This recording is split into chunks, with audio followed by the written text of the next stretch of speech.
So my next speaker is Deb Dickson. She's the Head of Retail for Homestart Finance, and she's got some interesting stories on the journey that Homestart Finance have been on. Thank you, Deb. Thank you. Thanks for the invitation to come along today. Some of my observations and comments I think will echo what you've heard today, and some may contradict, and I think that's a perfect example of what culture is about. It is nefarious at times, it can be slippery, it's very much in a complex domain where there are no clear links between cause and effect at times, and there's lots of moving parts and lots of different interpretations. So my take on cultural change is that it's about making interventions in the system. It's about nudging the system at times in a direction where you want it to go. So it doesn't mean you don't define where you want it to go, it's just that getting from A to B is not always clear. So you need to amplify what serves and de-emphasise and deal with what doesn't. And it's about constant experimentation in my view. It's developmental, it's internally and externally influenced, it's iterative, and it takes a really long time. So I've been part of the executive team at Homestart Finance since 2010, and I've had broadly two different roles, one on the operational side of the business, HR, IT, marketing, all the operational side, and then now the last 3 years I've been running all the retail or customer-facing lending operations. So my experience around culture is both part of orchestrating the strategy in a formal sense and then also being one of the most senior leader in the business.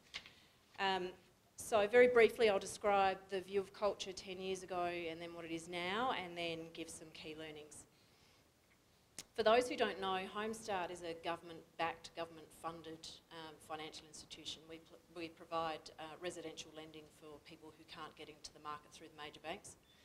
So we deal a lot with first home buyers who can't get a deposit together. That's primarily our audience, but we also deal with people who are leaving broken relationships and need to retain the family home, or migrants or people that just have unusual or multiple sources of income. So our purpose and market position is really clear, and I've heard a lot of speakers today talk about purpose. I actually think it's a fundamental part of how you shape culture. If you can link to purpose, you're kind of halfway there. Doesn't mean to say there's not a hell of a lot of work that goes around that too, but it's really fundamental, and I think regardless of how I might describe the culture 10 years ago and how I might describe it today, that has been clear all the way through.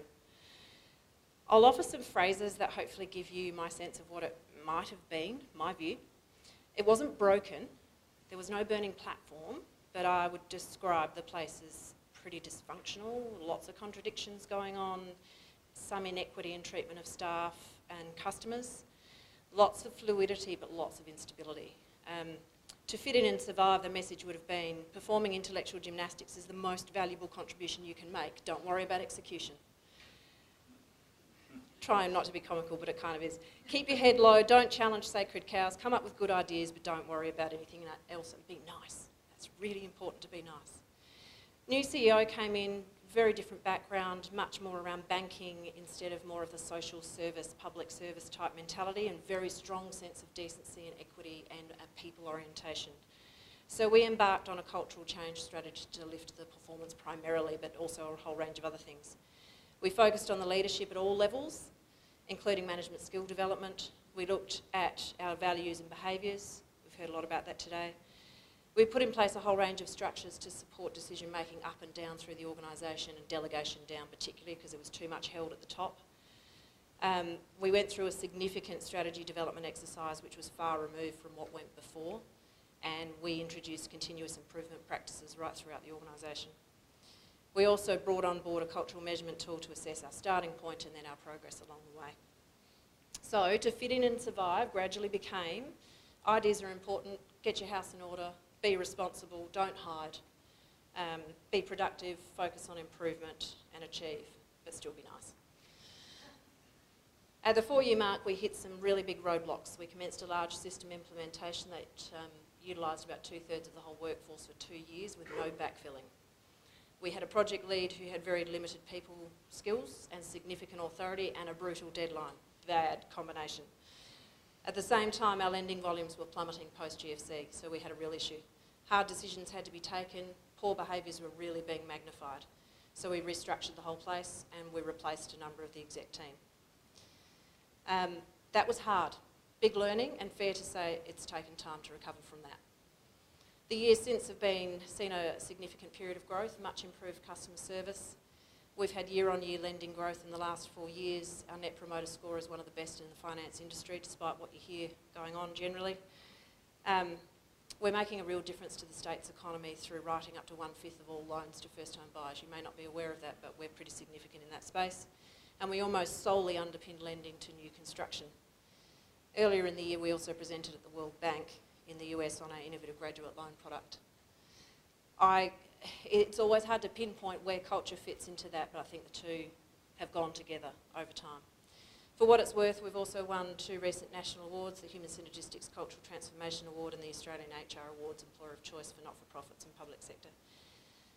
So, if that gives me the right to provide some key takeaways, then I humbly offer the following. One is, organisations are a system of relationships that morph and change all the time. One person's reality is not another, and I think you said this, Jenny. Your interpretation of innovation or customer centricity or whatever words you want to put around where you're heading live differently in the minds of others. So repetition, repetition, repetition. I always underestimate repetition. And show, don't tell. Your actions speak louder than any words you can put out there. I also think don't wait for the whisper to become a shout, and that's certainly a key lesson for me. You can get really valuable intel really early if you're prepared to listen and experiment around the edges. But if you wait till you've absolutely got all the evidence you need, you might also find you've got massive engagement problems. And finally, if you want to address transformation, you need to address the underlying awareness and practices of individuals and teams. A lot of this stuff is subtle. What residue do your leaders leave behind when they leave the room? What's allowable? What's frowned upon? This stuff isn't always obvious and needs to be surfaced. So I think it's central to business strategy and execution. Culture is often described as the soft stuff, and I actually think it's the hard stuff.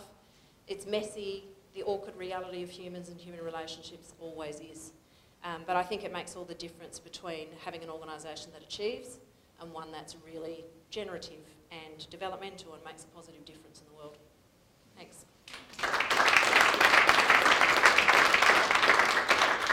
Thank you, Deb. And wow, I mean, what an amazing organisation for our state, but also when you think about, you know, the huge economic circumstances and changes that the organisation has endured, now the corporate performance and how culture has underpinned that. So well done. Thank you.